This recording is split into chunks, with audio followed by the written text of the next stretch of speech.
Hello student, welcome to Other City online class which is organized by their honor Mr. Rajveer Singh ji.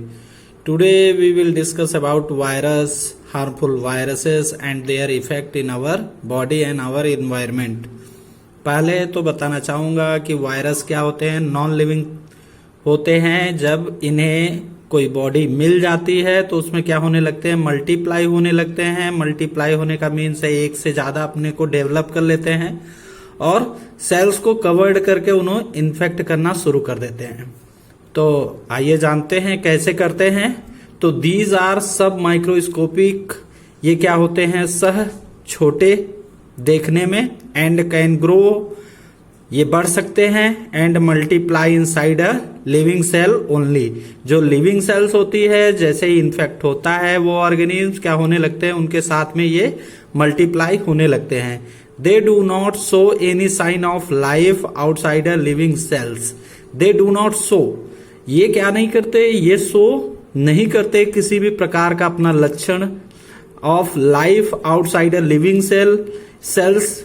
जो living है उसके बाहर किसी भी तरीके का इनका इंटरेक्शन नहीं होता है कि ये हमें पता चलते हो कि ये होते हैं। For this reason they are called biologist puzzles, इसलिए हम इन्हें बायोलॉजिस्ट पजल्स के नाम से जानते हैं। They grow multiply in plants, ये क्या होते हैं, प्लांट्स में भी ग्रो करने लगते हैं। अगर प्लांट को लग गए तो उसमें भी क्या होते हैं, गुणात्मक होने लगते हैं। दैट मीन कि मल्टीप्लाई होने लगते हैं। Animal and the human body, जानवरों में भी और साथ ही साथ आदमियों के शरीर में। Virus can infect even bacteria, virus एक ऐसी प्रजाति है जो बैक्टीरिया को भी इन्फेक्ट कर देती है। Virus use the material of their host, virus अपने होस्ट के मटेरियल्स का यूज करते हैं cells to grow and multiply. That mean उनका जो सेल्स का नरिशमेंट होता है, एनर्जी होती है, वो क्या करते हैं, वायरस इस्तेमाल करते हैं अपने को बढ़ाने में और अपना नरिशमेंट करने के लिए। Their size range from 0.15 micron, इनका साइज 0.015 माइक्रोन से लेकर के 0.2 माइक्रोन तक बढ़ सकता है। क्यों? क्योंकि they can only be seen with electron microscope, इन्हें सिर्फ हम इलेक्ट्रॉन माइक्रोस्कोप के सहारे ही देख सकते हैं, जो मेरी इस स्केल के साइज जैसा बना होता है। इस टाइप का इलेक्ट्रॉन माइक्रोस्कोप से ही हम इसे देख सकते हैं। नेक्ड आईज से हमें नहीं दिखाई देता है और ना ही दिखाई दे सकते हैं। Viruses do not have cellular structure, इनका कोई स्ट्रक्चर नहीं होता है। जैसे सेल का स्ट्रक्चर होता है, न्यूक्लियस होता है, साइटोप्लाज्म होता है, एंडोमेम्ब्रेन सिस्टम होता है, इनका कोई स्ट्रक्चर नहीं होता। क्यों? क्योंकि ये नॉन लिविंग होते हैं। जैसे लिविंग के कॉम्बिनेशन में आते हैं तो उन्हीं के साथ में नरिश होने लगते हैं, अपने आप को मल्टीप्लाई करने लगते हैं। They act as a cellular membrane like behaviour. They have DNA deoxyribonucleic acid और RNA ribonucleic acid as the genetic material surrounded by a protein coat. जैसे सेल में मौजूद होता है डीएनए एंड आरएनए जो उनको कोट करता है, सेल्स को कोटिंग करता है, उसी प्रकार से इनमें भी डीएनए और आरएनए क्या होता है, इनके स्ट्रक्चर को बाउंड करता है। As the genetic material surrounded by a protein coat, they are of various shape, round, rod shape and spherical। कैसे हो सकते हैं, गोलाकार भी हो सकते हैं, रॉड शेप में भी हो सकते हैं जैसे ये स्केल है, और स्फेरिकल भी हो सकते हैं एक ओवल टाइप में। हार्मफुल वायरसेस, हमारे लिए खतरनाक वायरस कौन कौन से हैं उसके बारे में जानेंगे। तो सबसे पहले है वायरस कॉसेस येलोवीन मोसाइक इन भिंडी। ये पीले कलर का वायरस होता है, मोसाइक इन भिंडी, भिंडी उसके शेप को बोला जा रहा है।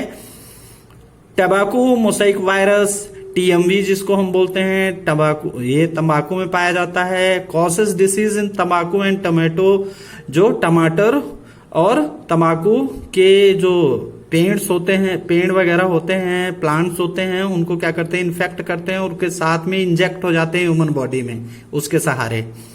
फूट and mouth disease in cattle is cause by virus, इसी के वजह से माउथ डिसीज और स्टोमक डिसीज, पैर की दिक्कतें क्या होती हैं, शुरू होती हैं। It is highly contagious and sometime fatal for hooved animal including. इन पैरों की, जो पैरों के नीचे का हिस्सा होता है जिसके सहारे जानवर चलते हैं, उनमें जो इन्फेक्शन आता है वो वायरस के सहारे ही होता है जानवरों में, इंक्लूडिंग सीप जैसे भेड़, पिग्स सुअर, बफेलो भैंस, गोट, बकरी etcetera. Disease like polio myelitis, chicken pox, AIDS, mumps, common cold, influenza और measles are caused by in human by virus. That mean कि जो हमें पोलियो होता है वो भी एक वायरस डिसीज है, chicken pox, AIDS, mumps syndrome virus होता है, इसमें इम्यूनो सिंड्रोम वायरस होता है, मम्स भी उसी का एक टाइप है, कॉमन कोल्ड है जो कम्युनिकेबल डिसीज है, इन्फ्लुएंजा है उसी जो फीवर वगैरह से, and measles are caused in human by virus. Virus से आदमियों को ये डिसीज होती है। अगला इसका कारण और उसी के साथ में निवारण। जैसे जैसे वायरसेस के बारे में डिस्कवरी हुई उसी के हिसाब से वैक्सीन बनाए गए। वैक्सीन मीन्स होता है टीका और वैक्सीनेशन मीन्स होता है टीकाकरण। Vaccination and vaccines. वैक्सीन्स क्या होते हैं? वैक्सीन हमारे इम्यूनी सिस्टम को क्या करते हैं, स्ट्रांग करते हैं, ताकि इम्यूनी सिस्टम जब स्ट्रांग हो जाता है तो हार्मफुल जो बैक्टीरियल एंड वायरसेस की जो समस्या होती है उससे हमें क्या कराते हैं, जैसे ही हमारा बॉडी इम्यूनी सिस्टम स्ट्रांग होता है तो उससे लड़ने के लिए जो हमारी प्रतिरोधक शरीर की क्षमता होती है उसको क्या करते हैं, डेवलप करते हैं, स्ट्रांग बनाते हैं। Overall our body produce antibodies to fight against the microbes. जो सूक्ष्म जीव होते हैं तो ये हमारे antibody, our body produce antibodies. That mean कि जो हमारे शरीर की जो क्षमता है लड़ने की, प्रतिरोधक क्षमता का क्या करते हैं, विकास करते हैं। फाइट अगेंस्ट द माइक्रोब्स, जो सूक्ष्म जीव इस प्रकार के होते हैं जैसे वायरस है, बैक्टीरिया प्रॉब्लम्स हैं, माइक्रोब्स हैं, इनसे लड़ने की क्षमता को क्या करता है, डेवलप करता है। उसको हम बोलते हैं antibodies. That enter it this form of immune system of our body, this form of the immune system of our body, यह एक प्रकार है हमारे प्रतिरोधक क्षमता शरीर का। A vaccine is a biological preparation that improve immunity to a particular disease. देखो बोले कि वैक्सीन क्या होता है, बायोलॉजिकल प्रिपरेशन है।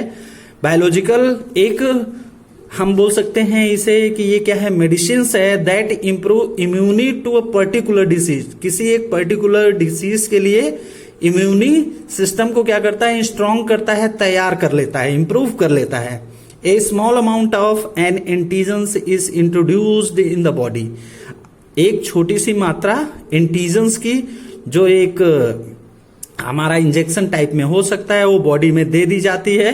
This is called inoculations. इसको, इस प्रोसेस को हम बोलते हैं inoculations. A vaccine typically contain a small amount of an agent that resemble a micro organism. जो क्या होता है, ठीक उसी एक वैक्सीन भी उसी तरीके से बनाई जाती है जो वो वायरस का एक हिस्सा लेकर के उसके साथ में एंटीबॉडीज को ऐड किया जाता है ताकि एंटीबॉडीज उस बॉडी को प्रतिरोधक क्षमता को क्या कर सकें, उस वायरस के खिलाफ डेवलप कर सकें।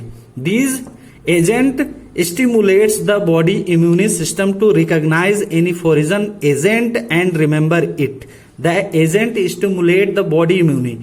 वो जो हमें एजेंट के रूप में मिला है वो हमारी बॉडी को क्या करता है, स्टिमुलेट करता है system to recognise any foreign. That mean कि बाहरी जो एजेंट आ रहा है उससे लड़ने के लिए हमारी क्षमता को क्या करता है, स्ट्रांग करता है। रिमेंबर इट, याद रखें, so that it can more easily recognise and destroy any of the micro organism. ये क्या करता है, किसी भी प्रकार के वायरस या हार्मफुल डिसीज को खत्म करने की क्षमता विकसित कर लेता है। Destroy any of the micro organism that it later encounter with, जो उसके साथ में क्या करता है, प्रतिरोध करता है।